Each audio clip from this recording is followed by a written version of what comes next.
Gonzaga's lone remaining matchup against a ranked team is Friday against Kentucky. Here's what the Zags need to do to leave Nashville with a victory.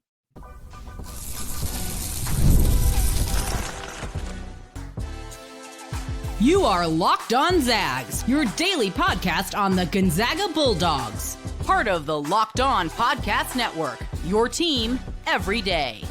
What is going on, y'all? Welcome into the Locked On Zags podcast, part of the Locked On Podcast Network, your team every day. I'm your host and longtime Gonzaga podcaster, Andy Patton, here to bring you news and updates on all things Zag athletics. Today's episode is brought to you by FanDuel. Right now, new customers can bet just $5. And folks, if your bet wins, you will get $300 in bonus bets that you can use all across the app. So download FanDuel today.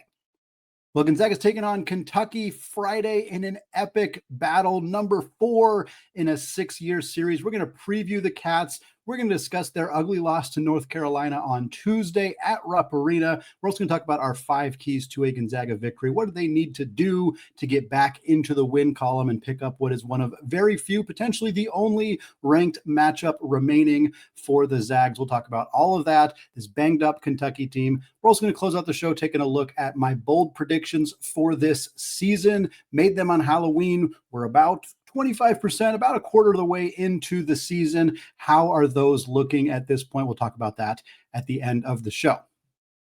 But of course, the main storyline today, getting you ready for one of the most anticipated games on Gonzaga's calendar every year, as it has now been for the last 3 seasons, taking on the Kentucky Wildcats.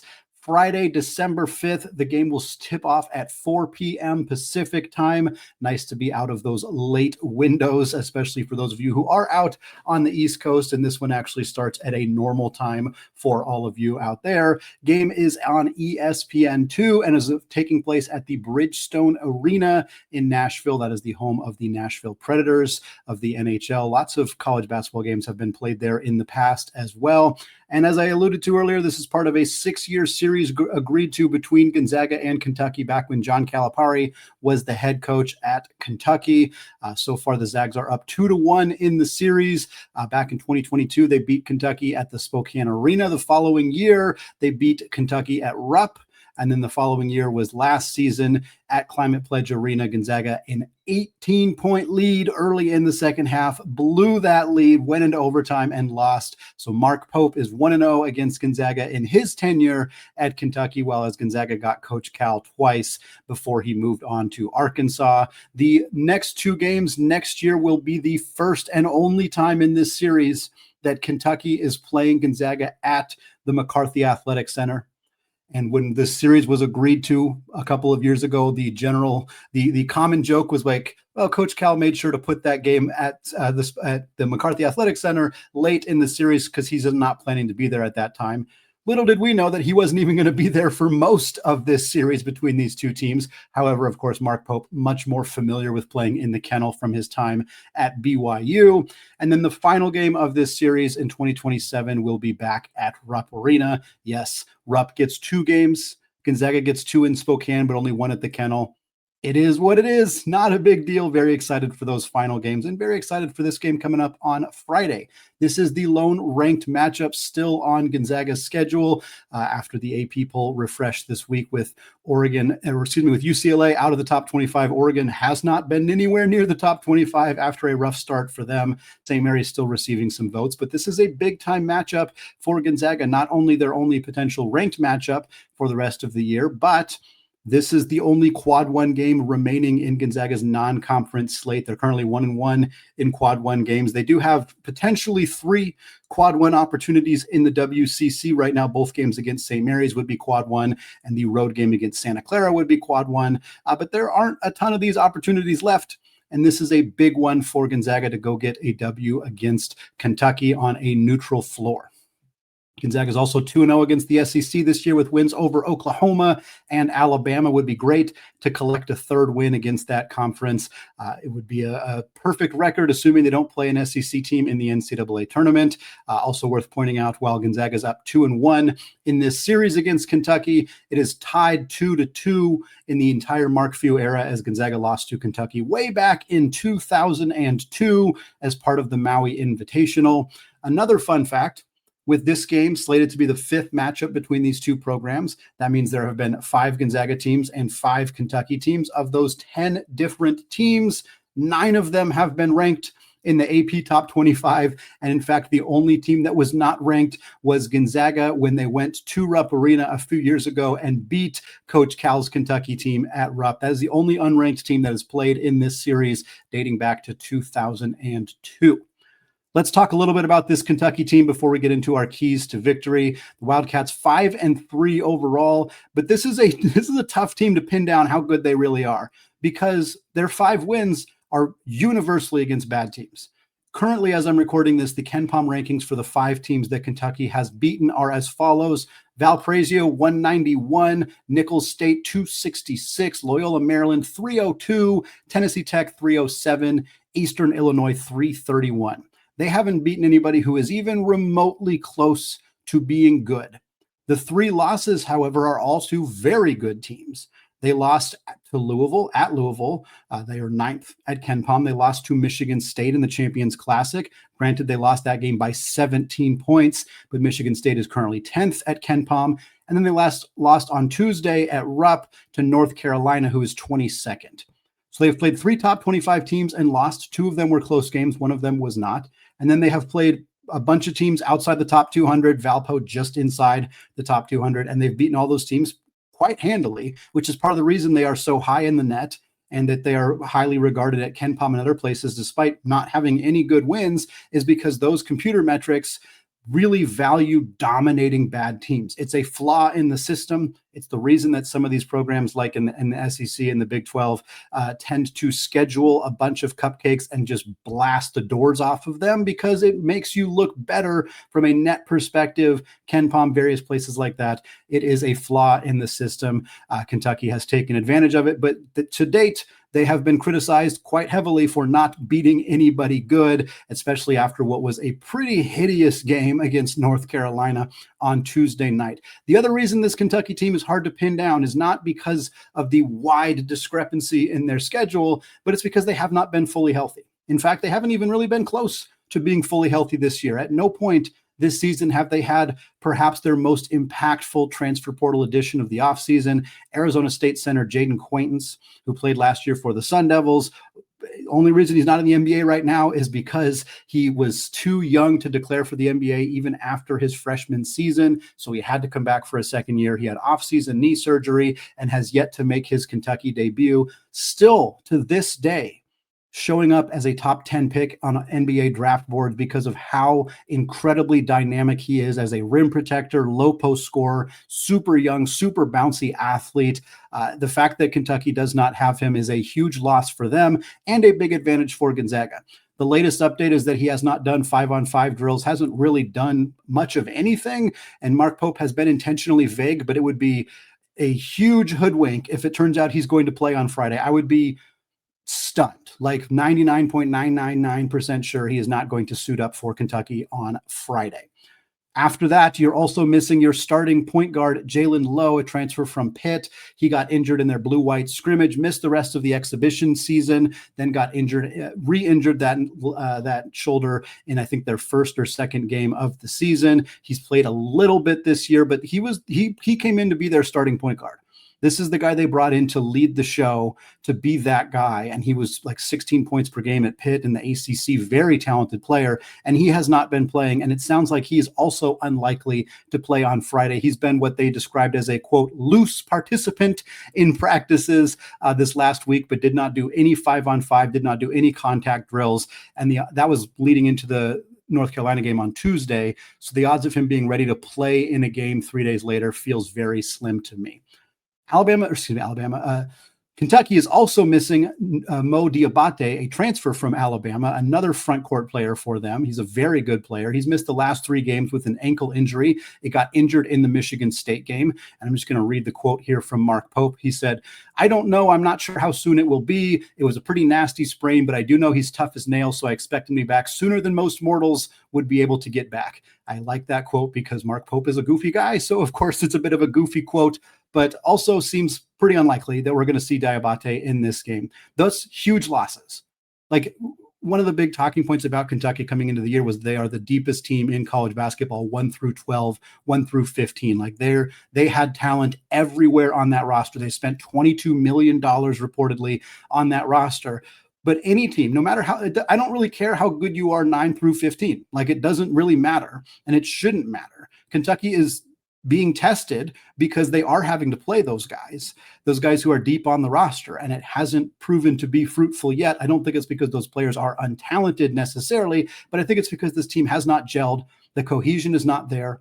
You can see it just watching them on the floor that there's a lot of isolation ball. They don't have like a true floor general who can kind of get everybody into their sets. Like, you can just tell this team's a bit of a mess. They don't have a Lamont Butler, a Kirk Kriisa, that type of veteran point guard to really run the show. And it has been a problem for them all year long. And if they're out 3 guys in this game on Friday, it's going to continue to be a significant issue for them. Team is still very talented. But again, we talked a little bit about that North Carolina game, but it was a mess. Kentucky shot 1 of 13 from 3 in this game. 1 of 13. They got outscored 22-5 and second chance opportunities. 22-5 against North Carolina. They had a 10-minute stretch without a field goal. And the crazy, amazing thing about this 10-minute stretch for Kentucky is from like 13:08 in the second half till 2:37 in the second half. No field goals. They made a few free throws, but no field goals for over 10 minutes. And for most of that time, they still led. This is a good defensive team. They are physical, even without 2 of their front court players. They are a tough defensive team, and that is going to play a significant role in this contest on Friday. No matter how healthy they are, they're going to play good on that end of the floor. And that's what I want to talk about. Because again, you can play great defense, but you got to clean up the defensive glass. And for Gonzaga, if they can out-rebound Kentucky, especially if they can crash the offensive boards, that's a huge advantage for them going into this game on Friday. We'll talk about that, some other things Gonzaga needs to do to win this contest coming up here in just a second. But first, folks, the holidays are officially here, which means gift hunting season is on. And if you want something meaningful, personal, and guaranteed to get a reaction, Aura Frames is the gift that delivers every single time. It's not just something you wrap, it's a way to share memories. Because Aura isn't your average picture frame. You can preload the frame with photos before gifting it, so when they plug it in, the memories are already there. No apps you have to figure out, no setup headaches, just instant smiles. It's the perfect gift, like what we're going to do for new grandparents. Get them a bunch of preloaded pictures of their grandkids. They absolutely love it. And you can also add a personalized message right inside the frame so the gift feels thoughtful the moment it's opened. For a limited time, save on the perfect gift by visiting auraframes.com to get $35 off Aura's best-selling Carver Matte frames, named #1 by Wirecutter, by using promo code COLLEGE at checkout. That's auraframes.com, promo code COLLEGE. This deal is exclusive to listeners and frames sell out fast, so order yours now to get it in time for the holidays. Support the show by mentioning us at checkout. Terms and conditions apply. All right, folks, segment 2, still Andy Patton, still Locked On Zags podcast, still part of the Locked On Podcast Network, now the #1 sports podcasting network. And we are still getting you ready for Friday afternoon's game against the Kentucky Wildcats at the Bridgestone Arena in Nashville, Tennessee, 4 p.m. Pacific time. Going to be an absolute blast of a game. We talked a little bit about who Kentucky is, their record this season, the injuries that they have been dealing with throughout the year. Now what I want to do now is talk about the 5 keys to victory. What are the things that Gonzaga needs to do on Friday in Nashville to come away with the W, to help wipe the stink of that Michigan game off of them, to pick up another win over a ranked team and go about establishing themselves as one of the premier teams in college basketball. #1, we teased it. We talked about it already. It's a pretty obvious one. It's been a big factor all season long for the Zags. Crash the offensive glass. Kentucky gave up 17 offensive rebounds to North Carolina on Tuesday. It's pretty much the only reason they lost. We talked about them shooting 1 of 13 from 3. That's bad. But like missing 12 threes in a game is not actually that horrible. Like for reference, Gonzaga missed 19 threes against Michigan. Like the fact that they only made 1 is bad, but they also only took 13. The issue for Kentucky in this game was that they would play good defense and then they would not finish out the possession. Henry Vasar, the big man for North Carolina, just gobbled up offensive rebounds, second chance points, night in and night out, or play in and play out. They were able to get that done. And Gonzaga has been one of the best offensive rebounding teams in the country. And here's the thing for Kentucky, even though they did not do well in this game against Carolina, throughout the season, they have actually been very good at preventing the other team from getting offensive rebounds. Obviously, the quality of opponent matters. When you say, well, they've been very good if you take out North Carolina, when that means that you're talking about a team that 6 of their 8 opponents have been very bad, it doesn't matter to me that they've been really good at that if they haven't really done it all that well against good teams. For reference, at KenPom, Gonzaga's got a 37.7% offensive rebounding rate. That's the 31st best in the country. Meanwhile, Kentucky is holding opponents to 24.4% offensive rebounding rate, which is 26th best in the country. So basically, you have a borderline top 30 offensive rebounding team going up against a borderline top 25 defensive rebounding team. That's more or less what you're looking at in this game. And again, Kentucky has not been a great rebounding team against good opponents. Both Michigan State and North Carolina out-rebounded the Cats by 10 or more rebounds. They did decently rebounding against Louisville, but Louisville's not a big team. They're a team made up of a bunch of guards who space the floor and shoot a whole bunch of threes. Gonzaga has only been out-rebounded once this year, and it was, of course, the Michigan game. Other than that, they have dominated on the glass, and I have a feeling if they do that in this game, if guys like Worley and Tyon Grant-Foster are crashing the offensive boards the way that they have this year, that's going to be a huge advantage for the Zags in this contest. Key number 2, sticking down low, sticking in the front court, force feed the post. Get Graham Ike back on track. He had the worst game of his collegiate career, the worst game of his Gonzaga career for sure, against Michigan, 1.0 of 9 shooting. And yes, Michigan's front court is incredibly dynamic, but you need your star player to play better than that. And he didn't do it. He did not deliver for Gonzaga in that game. And you have to find a way to get him going again because he is so important to this team. And with Kentucky being down 2 players in the front court, most likely, we again would be stunned if Quaintance played. And I don't think that Mo Diabate is going to play either. So they're going to be down players that, like, not only good front court players for them, but specifically good defensive front court players. Now, Kentucky's going to rely heavily on true freshman Malachi Moreno.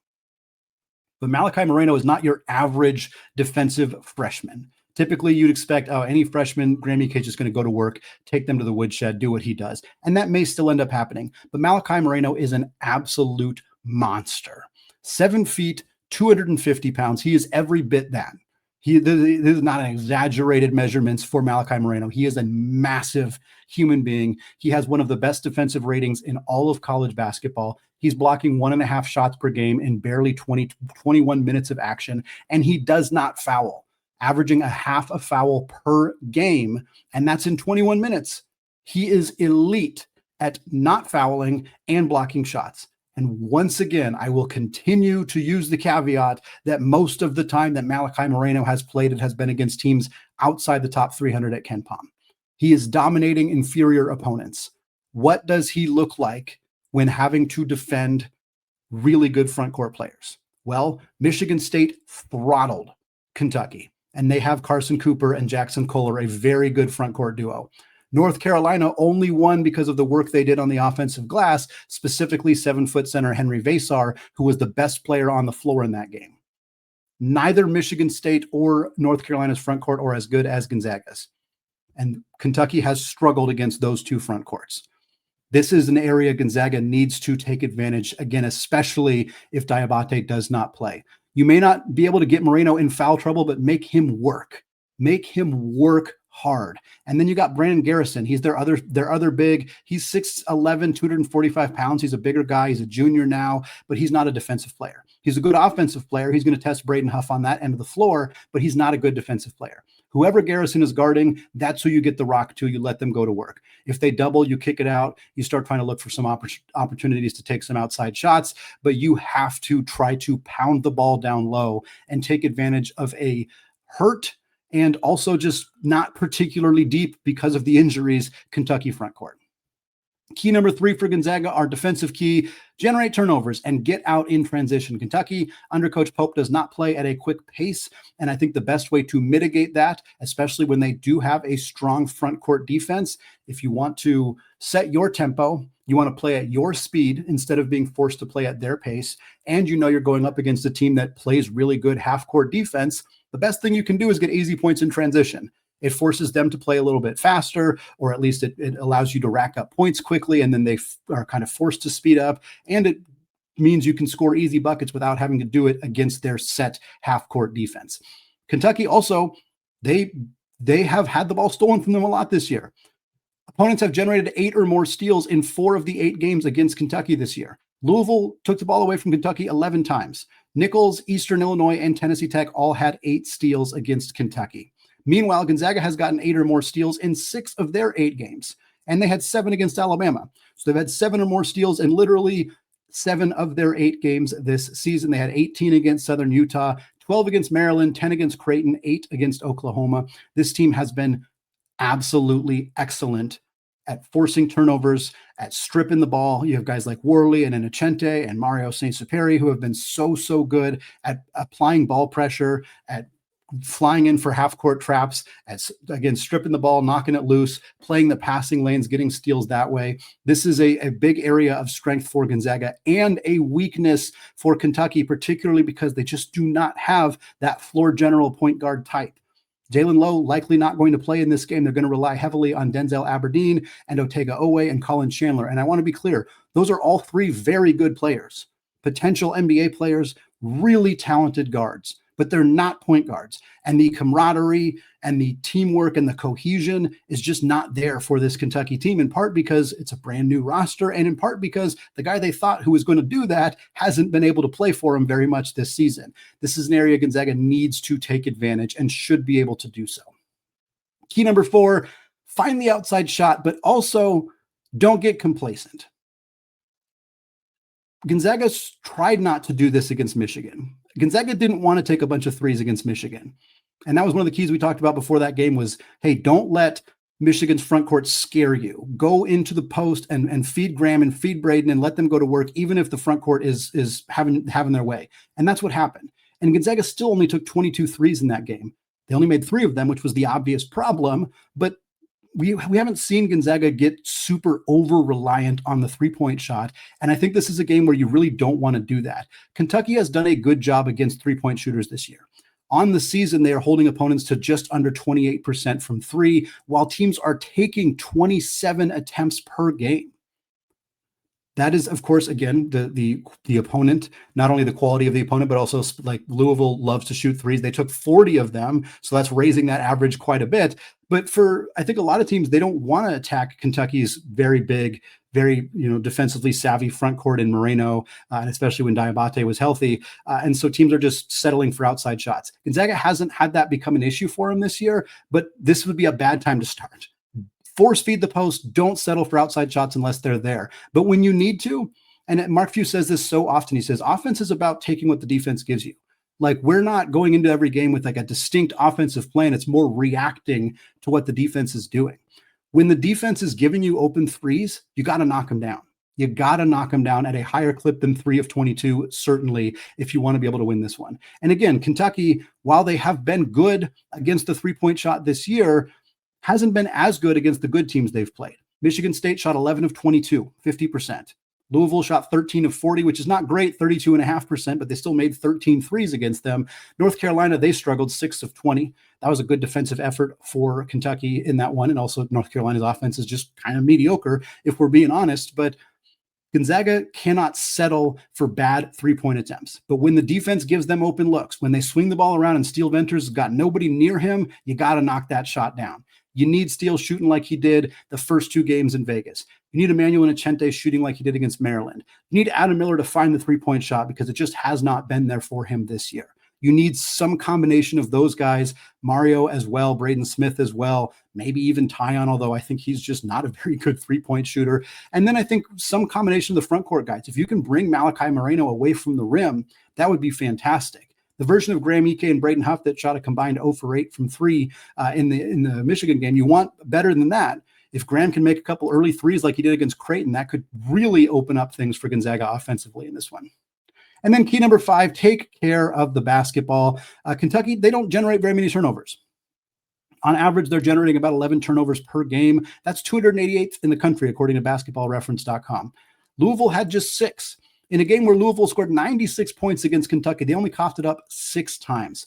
This Kentucky team has a good front court defense, but their guard play, their ability to generate turnovers, to get steals, it hasn't been very good. So for Gonzaga, the key is really just not beating yourself. Don't make it easy for Kentucky. Avoid the travels, avoid the offensive fouls, like the bad screens, avoid just errant passes that fly out of bounds. Like, don't make it easy for Kentucky, because they're not going to get a bunch of steals off of you. That's not how they play. That's not likely to happen in this game. This is a big, fun test for Mario Saint-Superi. He's played in a road game against Arizona State, and he didn't play very well in that game. I don't really count the Vegas games as really any kind of environment, because there wasn't much environment there. That was a big talking point for those of you who were following along, is that it was kind of quiet. And I thought the Gonzaga games were louder, but they felt like a home game. Mario is going to be in a relatively hostile environment. It's not as much as it would be at Rupp, but it's going to be loud, and it's going to be mostly Kentucky fans. How he responds to that is a huge key for Gonzaga in this basketball game. Well, folks, on Halloween, I made 3 bold predictions about this Gonzaga season. We're about 25% of the way into the year. How are those predictions looking? We're going to talk about that to close out the show coming up here in just a second. But first, folks, the holidays always feel a little easier when you know the perfect gift, and Omaha Steaks, well, folks, it just makes it too easy. Whether you're treating yourself this season or sending something memorable to your family or friends, Omaha Steaks delivers handcrafted perfection right to the door. And this week is the best time to jump in, because their cyber sale is here and the deals are huge. The quality of Omaha Steaks is exactly what you hope for. You get incredibly tender steaks, rich flavor, and meals that make hosting or just weeknight cooking a lot easier. And their variety is very underrated. Sure, you get steaks and burgers, but you also get comfort food, meals, sides, desserts, all sorts of good stuff. It's one of those gifts that truly fits anybody. Honestly, it's the kind of gift that brings people together, and best of all, you don't have to guess anybody's clothing size. Save big on unforgettable gifts with Omaha Steaks. Visit omahasteaks.com for 50% off site-wide and an extra 20% off select favorites during their cyber sale. And for an additional $35 off, use promo code COLLEGE at checkout. That's omahasteaks.com, promo code COLLEGE, terms apply. See site for details. All right, folks, segment 3, still Andy Patton, still Locked On Zags podcast. And we're closing out the show, taking a look back on Halloween, just a few days before the start of the 2025-26 college basketball season, when Gonzaga blasted Texas Southern by 55 points. We did a show where we gave our 3 bold predictions for the season. And every year at one of the first shows after the season ends, we do our bold predictions and review. How did we do? Did we get anything right? Were we horribly off? Whatever it may be. And this year I decided I wanted to try to take a look in season at those bold predictions. How are things shaping up as the year goes on? We'll see if we get to this, how many more times we get to this before the end of the year. But with these 3 predictions, it's pretty easy to track along with them as the season goes on. Here were my 3 bold predictions before the season. We'll go through them each one by one, but I'll read them all here. Number 1, Braden Huff leads Gonzaga in scoring and has more assists than Graham Ike. Number 2, nobody on Gonzaga's roster averages more than 30 minutes per game for the first time in the history of Mark Few's Gonzaga teams. And then number 3, Gonzaga leads the nation in free throw percentage. We'll start at the top. Currently, through 8 games, Braden Huff is averaging 15.8 points and 1.3 assists per game. Meanwhile, Graham Ike is averaging 15 points and 2.4 assists per game.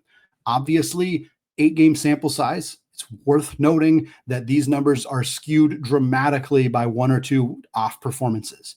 Braden Huff scored 14 points against Michigan. That was 13 more points than Graham Ike scored. Had those numbers looked more typical for Gonzaga, Braden Huff would not be leading Gonzaga in scoring. But the point is, they're very close, within a point of each other right now. I would not be surprised if that continues. One of the things I said in that bold prediction before the season was that I thought that Gonzaga was going to operate with Braden Huff kind of in that, like, for lack of a better word, Drew Timme role, not in the like dominant 20 points per game, but like as a hub. You give him the ball and you play off of him. He can make reads. He can make passes to cutters. He can turn and face. He can make an entry pass. Like you kind of operate through Braden Huff. Gonzaga is not doing that. That is not happening for this team. They're still operating through Graham Ike for the most part. Huff is playing down low, and Ike is playing away from the rim more often because Graham is a better, more consistent three-point shooter. But for the most part, the prediction was based on the idea that Huff would have the ball in his hands more than Graham Ike, which would allow him to have more points and more assists. That hasn't really happened. I think at this point, I'm pretty confident that Graham will end up being Gonzaga's leading scorer, but it's going to be very close. And I think it's going to be matchup dependent. Again, even using this Kentucky game as an example, if Malachi Moreno is guarding Graham Ike and Brandon Garrison is on Braden Huff, I would have Graham away from the rim. I would have Braden Huff down low, and I'd feed him the ball without Malachi Moreno's intimidating rim pressure down on the block. So we'll see how it continues to shake out, but I don't think this one's going to come true, but I do think it's going to be close. Number 2, no one on Gonzaga averages more than 30 minutes per game. And like I said, going back through every Mark Few season for Gonzaga, they have always had at least one player averaging 30 or more minutes per game. This year, they're not even anywhere close. Graham Ike is leading the team in minutes per game at 25.9. Nobody else on the team is even over 23. There is nobody close to averaging 30 minutes per game. And while it's too early to call this a win, in my mind, the odds of somebody with 25% of the season already gone, the odds of somebody playing enough for the next 75% of the games to average 30 minutes per game, it's not going to happen. Like, it would take an injury. If Braden Smith is out for the year for whatever reason, then I think it happens because Mario is going to play 35 plus minutes per game. But unless there is an injury, this is going to come true. This prediction will happen. And for the first time in Mark Few's entire tenure as Gonzaga's head coach, he will have a season where nobody averages 30 minutes per game. The main reason this is happening is because Gonzaga is splitting point guard minutes. It's pretty much that simple. Most of the time that Gonzaga has had a player over 30 minutes per game, it has been a point guard.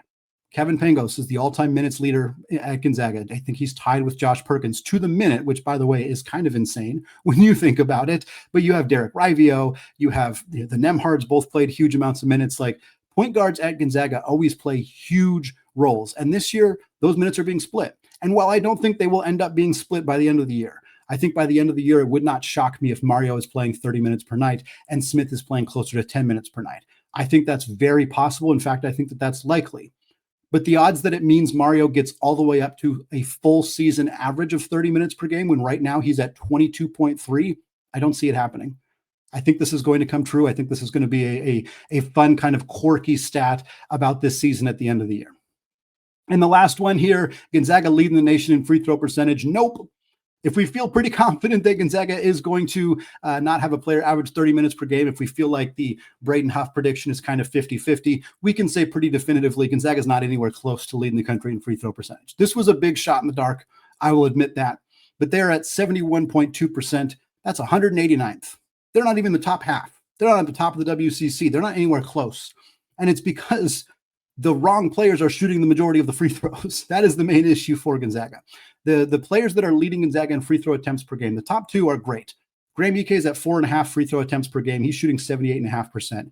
As an aside, it is extraordinary how gifted of a free throw shooter Graham Ike is on such a high volume. Number 2 is Mario St-Superi, 3.5 free throw attempts per game. He's shooting 84.5% from the line. He has been excellent. After that, it plummets. Tyon Grant Foster, over 3 free throw attempts per game. He's shooting 60%. That is going to come up, but it might not come up all that much. I think he shot 64% in his final season at Grand Canyon. Even in his WAC Player of the Year season, I think he was like 71%. He's not a very good free throw shooter, and I don't expect that to randomly change, even though I think he'll finish the season higher than 60%. Jalen Warley's averaging over 2 free throw attempts per game. He's at 66%. Also don't really think that's going to change. Braden Huff is averaging just under 2 free throw attempts per game. Folks, I knew he was not shooting the ball well from the stripe. I didn't realize it was this bad. 43% for Braden Huff. That is horrendous. Obviously, it's a small sample size, but wow, that is going to need to change significantly. Braden Huff's going to, at least 65, man. Like, you need to be up in that range or else you're just going to start getting hacked at the end of games. Like, he needs to improve as a free throw shooter. Ideally, volume would increase as well as percentage, but we'll take that percentage increasing even if it stays at 2 free throw attempts per game, because wow, he's just not delivering in that space. I think Gonzaga will get better. I think as a team, they will finish closer to 75%, not the 71% they're at currently. But you need to shoot like 82% to lead the country, and there's 0.1% chance they get there between now and the end of the season. All right, folks, that's going to wrap it up for me today here on the Locked On Zags podcast. Thank you so much to those of you who have made this show your first listen or your first watch of the day. Be back with you all on Friday with a guest, getting you ready for that Kentucky game that evening. We'll have a show after the game as well, which will not only recap the game, but it'll also get you ready for Sunday's battle against the Ospreys of North Florida. Thanks again, folks. Have a fantastic rest of your day. And of course, as always, go Zags.